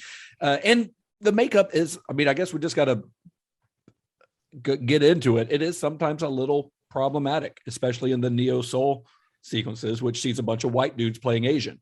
You know, which is even more why I thought they wanted Keanu, because you can't. Well, Keanu is mixed race, right? So he's part like Asian, and white. He's a half Chinese. Yeah, so I guess that is even more why that happens or something. So I guess since we mentioned it, this was a good time to bring up the controversy that Todd asked about earlier, because when the movie was released, there was an advocacy group called Media Action Network for Asian Americans, which is a, you know, MANAA, just rolls off the tongue, that group name. But they're an advocacy group, and they criticized the film's use of yellowface to allow non-Asian actors to portray Asian characters in those neo soul sequences. They also said, kind of part of their statement on this was that the film's lack of blackface being used to portray black characters was kind of a double standard, which I understand where they're coming from, because there aren't any sequences where let's say a white character is playing a black character. That is true, although there is the opposite, because you've got Halle Berry playing a white German woman. That's true. And the director's kind of their response was that the same multiracial actors portrayed multiple roles of various nationalities and races, not just Asians, across the film storyline, which showed that the whole concept, the whole theme of the continuity of souls, that's a very big part of the story. And I get where both sides are coming from on this. I really do. I think it's just most blatantly seen in the neo soul sequences, because every character in those sequences is Asian, and only one of the main characters is Asian. So it's a little, it does stand out a lot, even though you do have, like I said, Susan Sarandon playing an Indian man, right? Later, you know, at one point. So I get it. I get where they're coming from. I get where both sides are coming from, but, and I don't know, honestly, if I'm being completely honest, I don't know the right answer to whether that's a problem or not. I can see how it could be perceived as problematic to somebody. Me, obviously not being Asian, and like I can't speak from experience as to how that would make me feel. Don't go back to our episode on Big Trouble in Little China. Yeah, that's where Gary does yellow voice. Oh. Yeah. No, hey, listen, I mean, the thing is like, I try to be empathetic and understanding. And I think all approaches have to be hit that way. And I'm not a big advocate for the people that think like cancel culture is too much of a problem. I get where people are coming from when they think that, but I guess what I'm trying to say is I'm trying to establish all up front all the things that could get me canceled here. What I say that people have got to be able to have more than one thought in their brain, and context is a huge part of everything. Absolutely. Yes. Yeah. And so blackface is abhorrent. Like what blackface was. It's mocking. Yeah. Mocking the person. But if it was like 1995 Gary and I wanted to be Michael Jordan, I could have fucked up. Yeah. Not only because I'm too fat to be Michael Jordan. You don't have the basketball skills. But also I would have probably done some stupid shit. Like, but it wouldn't have been because I was like racist. It's been because you were stupid. I was stupid and I loved Michael Jordan. and so it's tough. And I get that there's, because of the history of it, it's tougher to approach that. So when you make the choice that you're going to do something like this movie did, you better be ready to accept that you're going to deal with some shit. And there's a difference between what they're doing with the Asian makeup in this as opposed to Mickey Rooney in Breakfast at Tiffany's, which is very much a like racist caricature. It's like a stereotype. Yeah, exactly. No, it is. And that's where I was going with this. It's like, when this contextually, it's like everybody's doing different ethnicities. They're it's like, if you're going to do, like, if you're in a situation where you're making a movie that has Korea and all you use are white people in yellowface, that's pretty silly for no reason. It doesn't make sense. And but this movie has like a multiracial cast. Like, it's not that, it's that they're trying to dictate, they're trying to rise above race and gender and all of this. So they've got a good goal in mind. That said, I'm with you that or with some of the critics, I understand, because they're, one of the things talked about, like, okay, yeah, there's white guys in yellowface, but there's not like Asian dudes as white guys, but there is Asian women. There's an Asian woman as a white woman. And she plays a Mexican woman. So it's just like, it's messing around. I feel the same way, side note, just about like the idea of cultural appropriation. I think, like, in some ways, like, that's what makes everything better. Like, people have good ideas in different places. And but it's different if you're doing it just as like a mocking or a thoughtless. Exactly. And that goes back to my original point. People just got to be able to carry more than one thought in their brain at a time. Like, not just, is this a person being an Asian person? Is it done in a context in which it's like clearly like, is there a reason behind it? Those people? Well, I don't know. I don't know how you look at the Wachowskis' filmography and think, oh, these are clearly thoughtless. Right. Yeah, exactly. Like, and even if you go back to the Matrix and you decide, like, well, what's the point of, like, you're bringing in Hong Kong cinema into a movie? Right. Like, it's like, okay, well, Keanu Reeves is doing this, or Lawrence Fishburne is doing kung fu. Like, it's.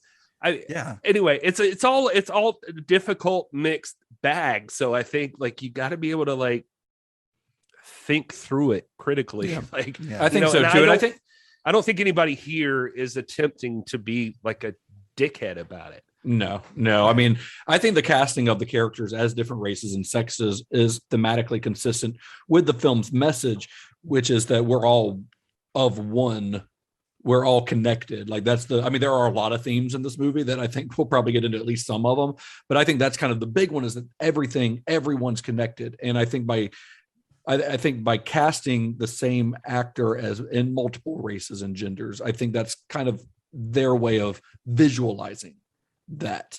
It uses this gimmick to turn the story of a journey of one soul, or however you want to phrase it, whether it's a soul or a life being, whatever term you want to use, from one soul into the story of many people, because there's this tapestry of humanity that it's trying to create.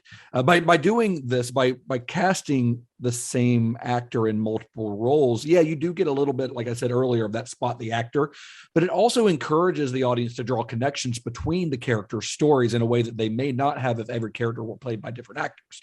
Because if I see Tom Hanks in this story and then I see Tom Hanks in this story, I'm automatically, the gears are turning in my head. Well, how are they connected? Why did they make Tom Hanks play this character and this character and this character? Because in the case of Tom Hanks specifically, like his character is in the earlier stories really shitty, and he continues to kind of be shitty until the 70s when he meets Halle Berry, and that he sort of instantly kind of falls for her, and then everything turns around for him. And then by the end of the story, he's like a hero, right? So he turns from being a villain. He's even a villain in the 2012 part briefly. In the 2012 sequence, he plays the like Cockney guy, right? But then he sees Halle Berry, who maybe something clicks where he remembers her from that previous time in the 70s. And he has that moment where he can turn around and he can decide, I'm going to, like, they make eye contact. They have like this moment in that party. And he has a moment where he can decide to go talk to her, but instead he goes through with his plan and throws a guy off a fucking balcony and continues to be a shitty person. But then the next version of my favorite. It's great. And Tom Hanks is really great in that sequence. But then in his later version, in the far, far future, in the Big Island sequence, he makes the right decision. And we see how that progresses because but not at first. Not at first. No, I mean, it's a journey for him, but he ends up making the right decision. And then he ends up marrying her and having kids and like 20 grandchildren, and he's telling a story around a campfire, and he becomes a good person. I gotta say sorry, go ahead. Nope, that was it. I was just gonna say, I gotta say for the Wachowskis, like to one thing that I always appreciate about them, even if I don't agree with everything they've chosen artistically, is that they have a broad worldview. They seem like the people that are trying to take everything into account, something I think our culture lacks sometimes. And so what I mean is that like in this situation, if you even take just futuristic 12 winters after the fall, Tom Hanks, he is not a good dude the whole time. He let his friends die. He made mistakes. Like he's made poor choices in his life, and still at the end of the movie,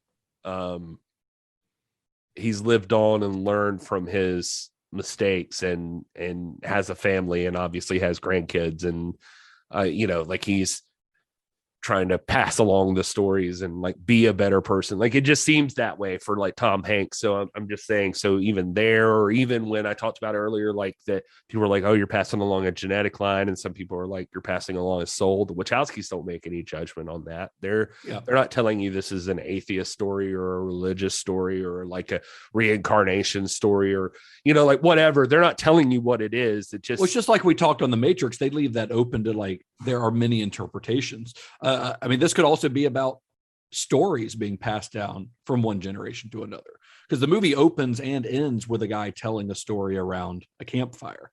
But you've got the journal, you've got the letter, you've got the music, you've got the film that's made. Like it's all these different stories being told, which eventually evolve into like a religion, essentially.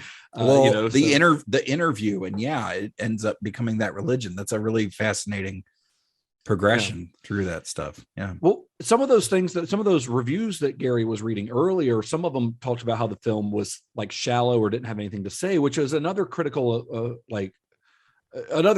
that I've seen in some of the reviews from 2012 when this came out, saying that the film doesn't have much to say, or at least doesn't say enough to warrant its scope and length. But I think it's because like the essential message of the film is fairly simple. Being kind is like a good idea. Like you should be a kind person. Like that's a pretty simple message. But it also kind of that works into that idea of sincerity that we talked about with the Wachowskis on our Speed Racer episode. I think they're very sincere filmmakers, and I think they are genuinely just like, you should be good people.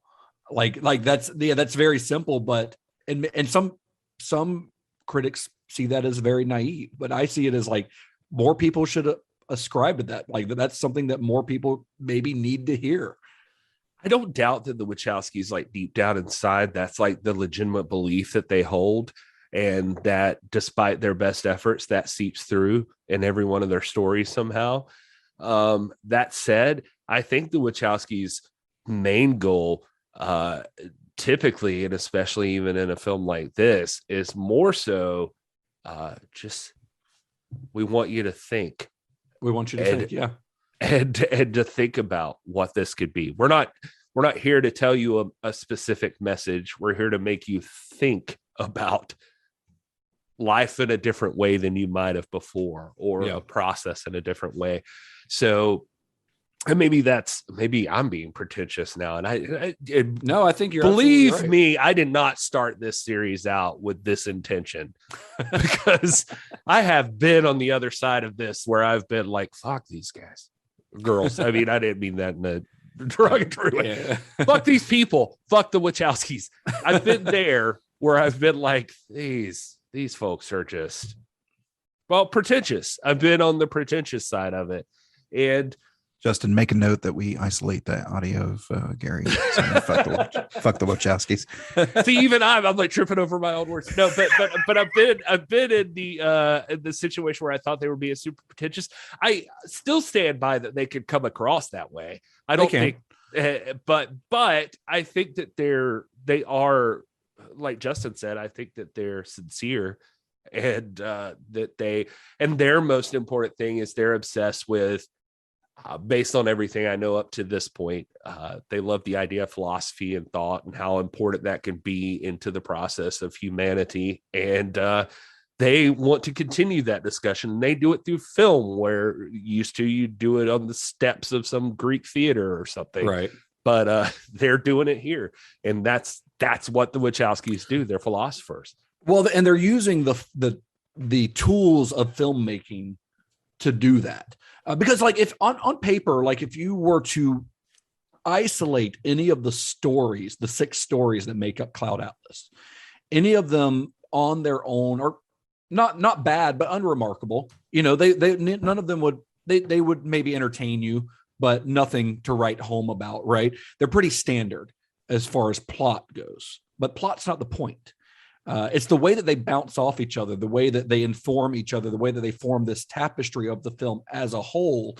That's where Cloud Atlas really shines. And that comes from, again, them using the filmmaking tools at their disposal, starting from the script stage, but all the way through the editing of the film, because the editing on this film is fucking incredible, like absolutely incredible. And I think this movie it does have, it's not a flawless film, but I think it's a genuinely very good movie. It's beautifully filmed. I mean, it's a gorgeous film. And like I said, the editing's amazing. The production design, all the like technical things that would make a movie look good are there. And I think it's got some really good action set pieces. I think there's some really thrilling stuff in there. But I think it's the way that all the stories work together between each other, the way they like work together, that is what makes the film really special. And by the way, that editing, they did receive an Academy Award nomination for the editing on this film. So that was at least acknowledged. But, you know, you start talking about, you know, like Gary was saying, the Wachowskis might not necessarily want you to, like, they're not going to spoon feed you like, this is the message of this film. This is the theme of this film. Because one thing that I've noticed about pretty much everything we've talked about so far, you can't nail down a single theme. There might be a dominant theme to their films, but there's no single theme in any of them, because they like to fit as much as they can into every movie that they can. I mean, this one, you've got, they're remarking on how humans will inherently exploit each other, whether it be through slavery or greed, because you've got, in the 19th century sequences, you've got literal slave trading, but that's still going on in Neo-Soul, like the replicants or whatever they're called are slaves. Yeah. It's just another aspect of it. Yeah. Yeah. And you've got, the theme of cannibalism, what is it that Tom Hanks says? The weak are meat and the strong do eat. That's the terrifying. Yeah. That idea, that theme of like cannibalism, and not necessarily there is literal cannibalism in that future sequence, but the idea, even Jim Broadbent makes a Soylent Green is people joke, but there's this idea that the weak are being fed on by the stronger, and in the case of this film, the stronger are often just like in all the other Wachowski movies, the people in authority, right? So there's also this overarching idea that all of our lives are connected. I mean, that's the biggest, I think, takeaway that most people would have with this film, and that we can have an impact far beyond our own lives. I think that's a major thing that the Wachowskis are saying here. Beyond your life, like beyond your death, things that you do that you might not even know are having an impact on somebody that you like walk by on the street and say hello to, or something, you don't know how that's going to impact their day and where that's going to take their day, and therefore the branches that could take off for their life. You'll never know. Right. But everything you do could have an impact on somebody else. So in this film, you've got a man on a boat. He's writing in a journal. A few years after that, or quite a few years after that, a young composer reads that journal. He composes this sextet, and this sort of interconnectivity continues through each story. They're each connected by some piece of art from the previous one. Right. Until we get to a future where a cloned slave writes a manifesto that becomes the basis for an entire belief system. Like that's pretty incredible, I think. Yeah. So here's how I found an interview this morning with David Mitchell about this, and here's how he describes Cloud Atlas's themes. This is a quote from him. He says, "One is the interconnectedness of cause and effect. You think you have your own little life and it runs along on its own tracks, especially these days. We think we're islands, but we're actually interconnected archipelagos of islands. Number two, it's about predacity, the way that individuals prey on individuals, tribes on tribes, corporations on their host societies, states on the individuals within those states. That predacity part, that's the weak are meat and the strong do eat. That's what he's talking about there. And that's a theme that we see in every story, the people being preyed upon by those who are above them in the social hierarchy. I would also take that though too to say, like, just to throw it out there that what's her name? By Duna. God, why couldn't I think of her name for a second? Duna Bai.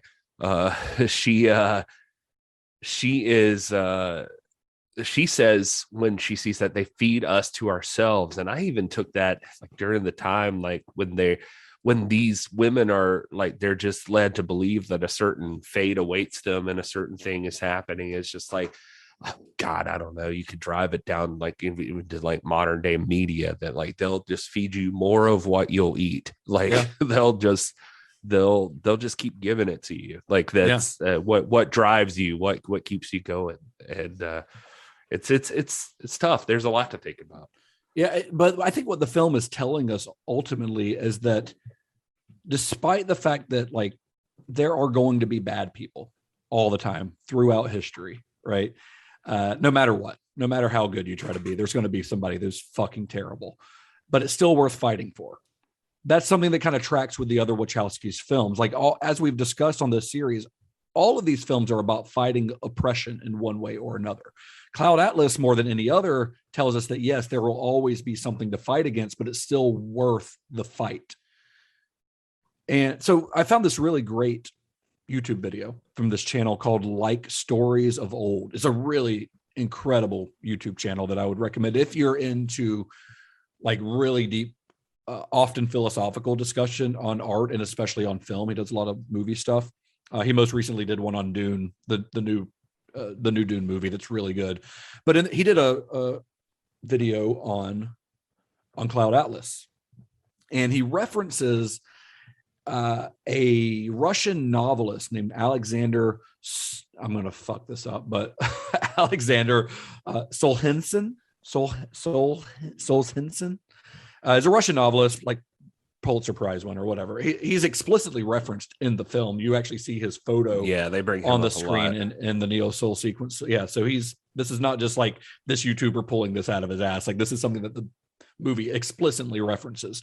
And he says, like, a quote from this writer says that one drop of truth can outweigh an ocean of lies.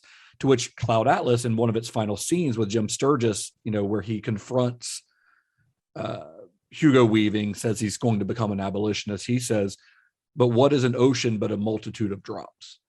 And this is once again the Wachowskis fighting, like we talked about in Speed Racer and V for Vendetta, fighting for the truth. Like, one drop of truth might sound inconsequential in an ocean, but Cloud Atlas argues that drop is all that matters, because what this movie is showing you is that its ripples can change everything, right? And that's a huge message for a movie. And I think the way they execute it here, personally, I love this movie, and I think that I loved it when I saw it in 2012. I didn't grasp everything they were trying to do. This is probably the third time I've seen it in the last almost decade. And the more I've seen it, the more these messages of what they're trying to say have really come through. And the reason for all the decisions they're making, from the casting and the makeup effects and all this stuff, starts to, like, when you realize what they're trying to do, it's pretty remarkable. But it's remarkable that they were able to get this done, and that they were able to execute it as well as they did, because this is a hugely ambitious idea. It's hugely ambitious as just a film, from a filmmaking process, but just this, like they said when they were attracted to the novel, the scope of its ideas are huge. Oh yeah. It's monumental is the word that comes to mind. Solzhenitsyn's not going to make you any friends, though, because he's, if you're a real lefty, he's anti-communist. Just throwing that out there. He lived in communist Russia. Yes. And it was a staunchly anti-communist. But communist Russia wasn't a great place to be at the time. Yeah. I will say what? Tom Hanks, I found a couple of quotes from Tom Hanks. One of them says, I've made an awful lot of movies that didn't make any sense. It didn't make any money. But that doesn't alter the work that goes into it, or even what your opinion of it is. Like, I made a movie that altered my entire consciousness, Cloud Atlas.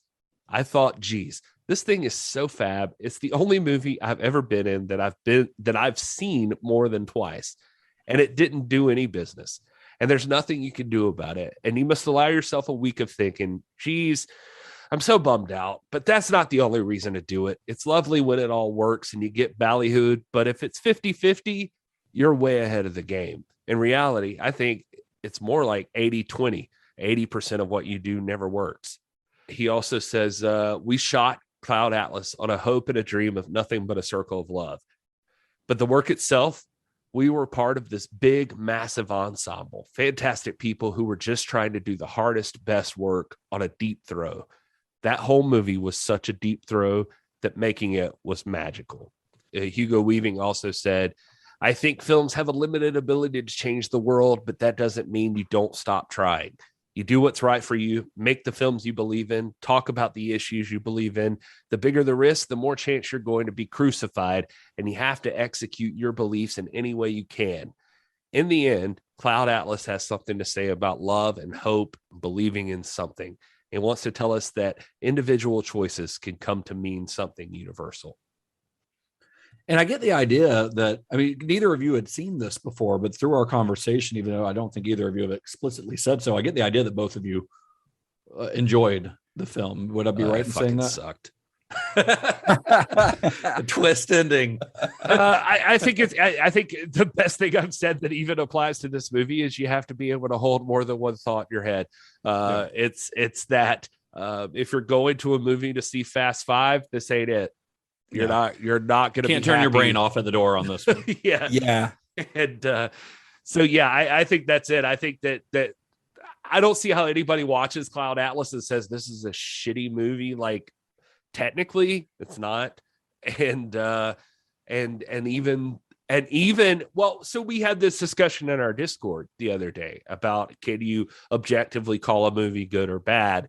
And that conversation came up. So like one of the options I had mentioned that I guess technically you could judge a movie, but even some things that are technically, to use Hanks's word, ballyhooed, things that are even there that you choose to go against the normal parameters of what is qualified as good in this situation could artistically be chosen to be different.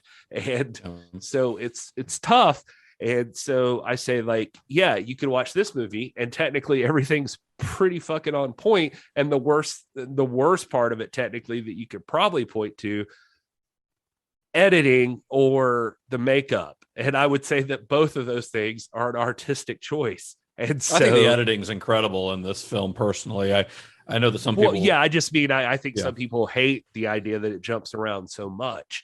And then even the makeup, like you said, was you pointed out was a point that they made so that you could see that there is a connection to the other parts of this, which wouldn't have worked if you had, like, I don't know, different actors playing, or just put makeup on them that made them totally unrecognizable. Yeah, like it's important that you can tell that it's Tom Hanks every time. Or Tom Waits as Georgie, although would have been perfect casting. Oh, that would have been pretty good. Just actually Tom Waits in all of the Hugo Weaving roles, including the nurse.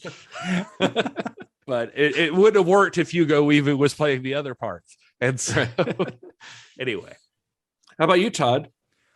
You know, I understand that my role here is to kind of offer the gut reaction. You know, most of the time I'm seeing things for the first time or first time in a long time.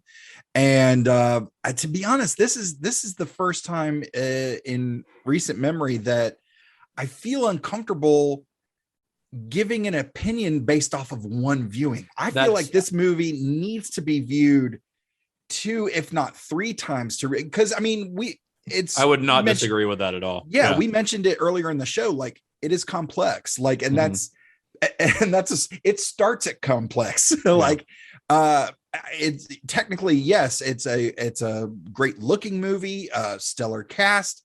I was able to grasp a lot of the stuff, but I mean, we joke about how long this movie is, but they pack a lot of stuff into this time frame, and I don't know that one viewing is truly enough to unpack it all. And so if I'm regulated to thumbs up, thumbs down, at this point I have to go like middle of the road, just because I feel like I haven't experienced it enough to want to give, hey, this is how I feel, boom. So yeah, I didn't hate this movie, as you know, we read the reviews of so many people online clearly do, but like at the same time, I'm fascinated by it. I want to experience it again, you know, good or bad. I want to dive in again and, you know, really start to unravel some of these things in my mind. It's watch it with the subtitles on, but I did, you know, Justin's pro tip, watch with the subtitles on. I told Todd, I saw Todd last week and I was like, you should watch it with the subtitles on, at least because the stuff in the future is a lot easier to suss out what they're saying tricky. With the subtitles. No, it's honestly it's a smart move. That would have been a good move. Here's my thing with what you're saying, Todd, is that like the tough part with the Wachowskis, I'm finding up until this point, is that nothing ever technically with them is bad. They're very, very good. The tough part is like, is this a movie I'm going to throw on a Saturday night because I'm just like ready to watch a movie? It's like, but not every movie is supposed to be that. Well, no. Okay. So that's where I'm going though, is like, I'm saying like, it's not. So it's tough to recommend it. It's tough on like where you recommend it. It's like if you want it to be a thoughtful like piece of art that like really like hits at your soul and you're supposed to think it's about not it. a popcorn candy type movie. None of this. A lot of people that are going to movies and going to see things, and even the way that you advertise movies these days is especially this way, that you've got to produce like I don't know. I saw, I don't remember, but I saw that this movie had like some kind of 6 or 7 minute trailer for it at some point too. And so it's like, okay, well, they were clearly even trying to get it to you there, but it's like, this movie is not, if you're going to watch like some fucking sci-fi epic and your idea of sci-fi epic is Star Wars episode 10, then this is not going to do it. Like this is going to bum you out because this is not what this movie is. And all movies don't have to be there. They don't have to be that. And the Wachowskis are fully aware of that. And they have no interest in being that. They have interest in their own aspirations. And at the same time, while I respect that and I get it, one of the weird things about them that I've come to think about is, and the perfect example of this I actually heard today on an interview, and it was Devin Faraci like interviewing the Wachowskis, and I saw it on YouTube. It was like for like Cineflix or something, but he said at the beginning, he was like, in Speed Racer, you make it a point to say that Speed cares about racing, or he says like, all I have ever cared about or all I love is racing, but to keep racing I have to win. And he's like, do you ever think about that with your movies? Like, do you obviously want to have a big canvas to paint on, and you know, you have to be successful. And I wonder about that with them, because they kind of don't answer that in that interview, by the way. They kind of just move on to like a different subject, sort of, it felt like. So it kind of makes me wonder with them, because like to hear Tom Tickford talk about it, like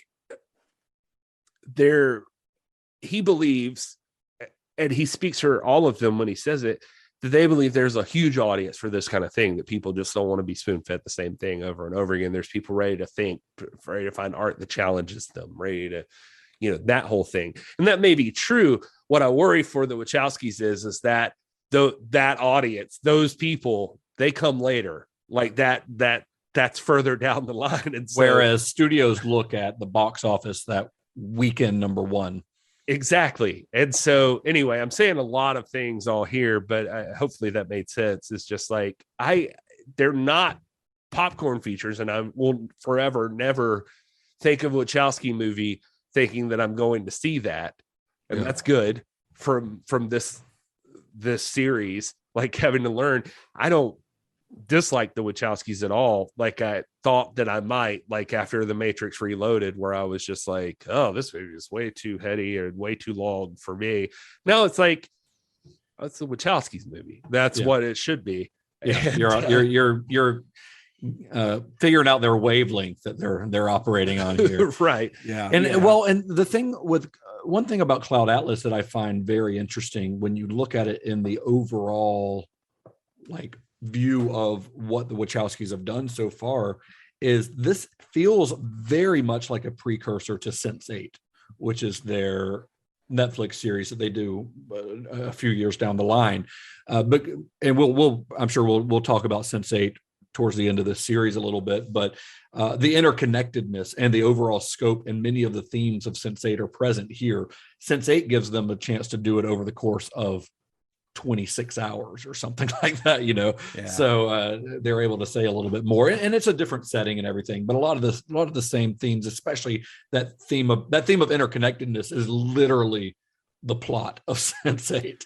You know, so and you'll see a lot of the same collaborators that they started working with, new collaborators that they started working on with this film, working on Sense8, including Tom Tickber, including the composer, including the cinematographer. Like a lot of the same people continue to work with them down the line, and on the Matrix movie that's coming out later this year. So before we wrap things up though, gentlemen, it is time to do a little bit of further viewing.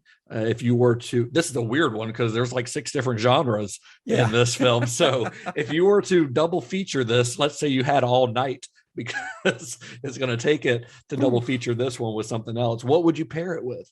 Well, honestly, as soon as I got done watching this, and it's funny that we mentioned it so many times throughout the show today, is it's one of my favorite movies is The Fountain from Darren Aronofsky.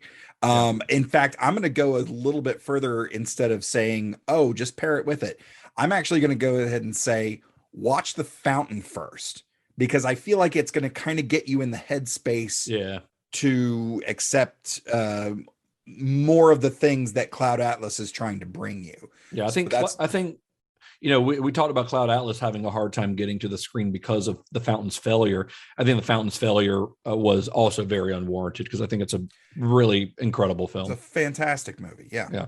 Have you read the comic? I have. In fact, I have it on my shelf over here. Nice. Yeah. Yeah. I haven't read the comic. I might have to borrow that from you. Honestly, it's worth it. Yeah. I'm a big Aronofsky fan anyway, and The Fountain, I think, would be a great double feature with this. You got to be ready to sit down and just think. Yeah.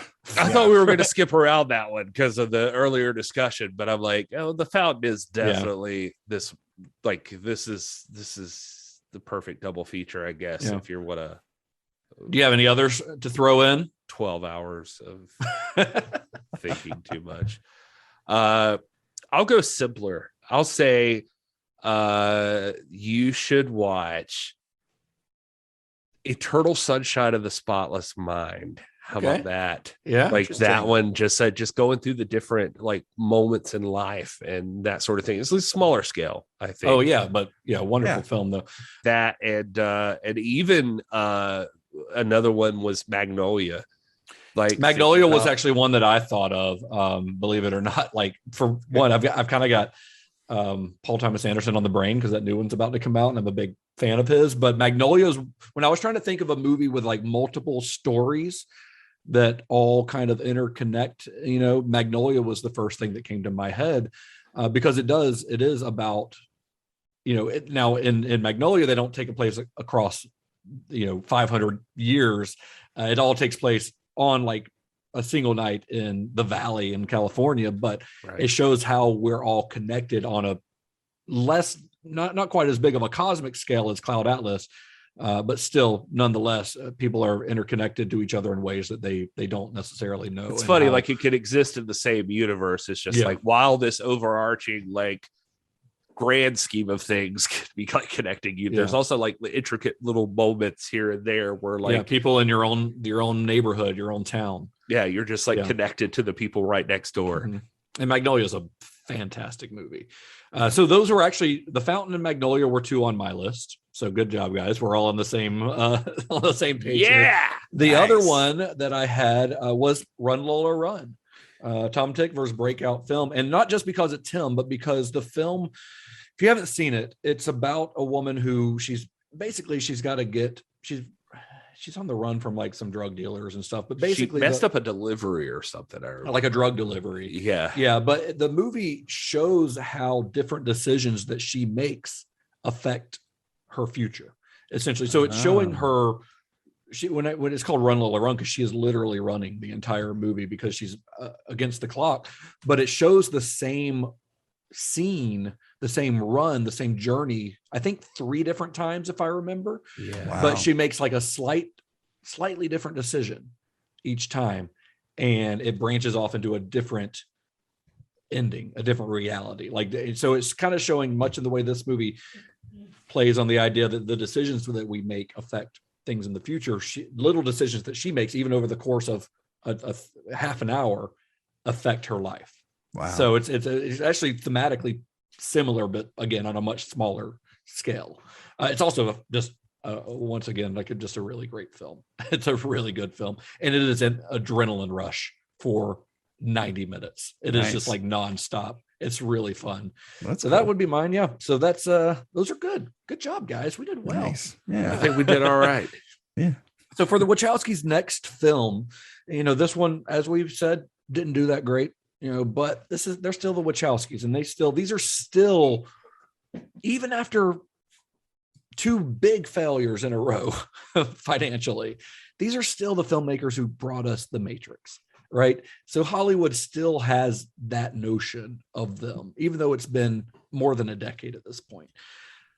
Their next film would be one that Warner Brothers actually approached them. We'll get into the story of the making of it on our next episode. The Warner Brothers approached them with the idea to create a new franchise, much like they'd created a franchise with The Matrix. The Warner Brothers wanted a new film that was going to start a whole new franchise that they could just branch off of and make sequels and spinoffs and et cetera. It didn't quite work out that way. but we'll get into that next week. That movie is from, I don't even remember what year it is. I didn't write it down. 2015, I want to say, starring Channing Tatum. They got Channing Tatum and Mila Kunis. She could get it. And Eddie Redmayne. Let's be honest, so could Channing. So